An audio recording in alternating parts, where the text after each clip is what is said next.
Nik akordua ditut oso onak. Ze gure etxean, egoten zen, giro izugarria, gure etxeak soinua joten zuen, osaba bertzuak entatzen zituzten, orduan elkartzen ginen igual 25-30 lagun, eta niretzat aurra festa handi bat izaten zen.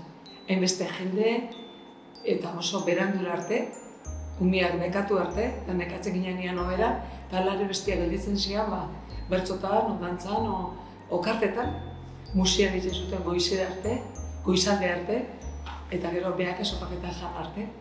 Baina zan oso umiontzat oso posika honak iristeko, etortzen zian aman aldetik, aizpakaitan aldetik, osabak, lehenbuzuak, guretzat izugarrizkoa zen.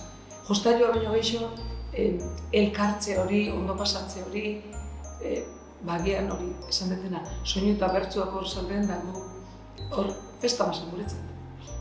Eta jatekoen aldetik eta gabonetan urtiantziar jate etzen duezen, gauza jate etzen duezen? Bai, baina hau itxura bat zegoen, sarreran zerbait jango genduen gaua hortan, baina beti duten zan sopa, asak beti jaten zian, eta gero kapoiak.